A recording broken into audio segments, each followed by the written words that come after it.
শামশেরগঞ্জ থানা থেকে ঢিলছোড়া দূরত্বে এই মিষ্টির দোকান জনপ্রিয় সুইট, যেখানে দোতলা জুড়ে এই যে দোকান তা কিন্তু ভাঙচুর করা হয়েছিল। এবং সেদিনকে মালিক যেটা বলেছিলেন যে সামনে পয়লা বৈশাখ, মিষ্টির অর্ডার প্রচুর পরিমাণে ছিল এবং আচমকা এই হামলার জেরে তিনি কিন্তু প্রভূত ক্ষতির সম্মুখীন হয়েছিলেন। Introducing Seven Ocean, a lipstick that is absolutely you. Seven Ocean from the house of Kukumoni. এখন দেখা যাচ্ছে যে আজকে পয়লা বৈশাখ এবং সেদিনকে এই মিষ্টির দোকান কিন্তু আবার নতুন করে একেবারে তৈরি হচ্ছে বা সেজে উঠেছে। ভাঙা চোরা যে এই যে শোকেস রয়েছে এর মধ্যে কিন্তু মিষ্টি সাজিয়ে তারা কিন্তু অপেক্ষা করছেন ক্রেতার জন্য। এবং স্বাভাবিক হচ্ছে ধীরে ধীরে এই অশান্ত যে শামশেরগঞ্জ এলাকা সেটা বলাই যায়। আমরা কথা বলবো, তুমি এখানে কাজ করো? জি, আমি এখানে কাজ করি। এখানে এই যে ভেঙে গেছিল দোকান, তো এটা তো ভাঙচুর করা হয়েছে। এখানে ভাঙচুর করা হয়েছিল, সব লোকে সব ভাবনা চিন্তা করছিল ভাঙচুর হবে বা লুটপাট করবো, আমরা সব ভাবনা চিন্তা ছিল আদের।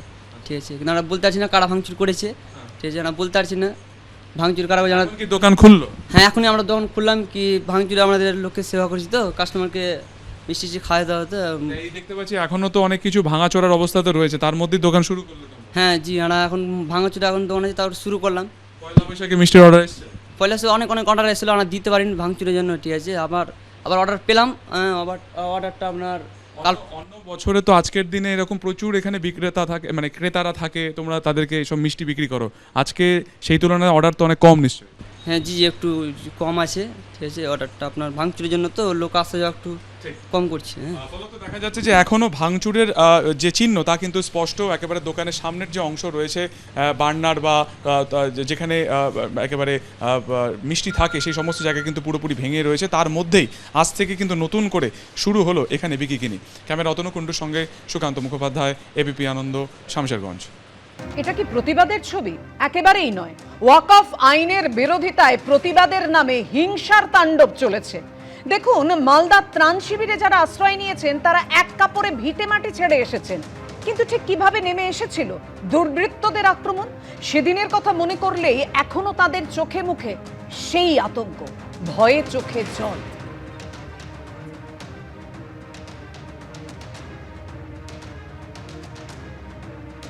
রাতারাতি ভিটেমাটি ছাড়তে হয়েছে বহু মানুষকে। ওয়াকফ অশান্তি ঘিরে অগ্নিগর্ভ হয়ে ওঠা মুর্শিদাবাদ থেকে এভাবেই তারা আশ্রয় নিয়েছেন। 1.5 লক্ষ টাকা জমিয়ে বাড়ির বেশ কিছু জিনিস করছিলেন, ভাবছিলেন সুখে সংসার করবেন।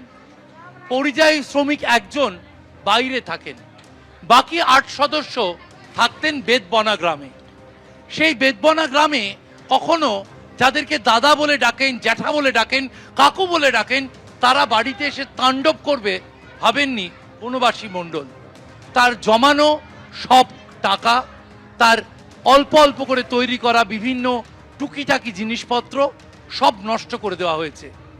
গত 7-8 বছর ধরে তিনি বিভিন্ন সময় ঋণ নিয়ে যে জিনিসগুলো করেছেন তা সব নষ্ট, সব হারিয়ে আজ এই মালদার বৈষ্ণবনগরের পার্লালপুর হাই স্কুলে এসে ত্রাণ শিবিরে রয়েছেন বনবাসী মণ্ডল।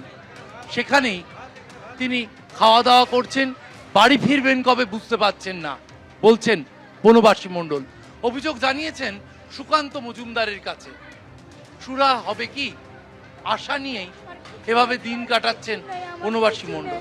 সব শেষ করে দিয়েছে, কিছু নেই আমার বাড়িতে। আমার মেয়ের বিয়ে কেন করে দেবো, কেন করে পয়সা জমাবো, কিছু নেই আমার বাড়িতে। আমার 13 বছর হয়ে গেল মেয়েটার, কেন করে বিয়ে দেবো, কেন করে পয়সা জমাবো, কিছু নেই, সব তো আছে না, কিছু নেই। খাবার ঢুকে নেই, আপনি করে খাবার কিছু ভিতরে আটক না হয়ে গেছে।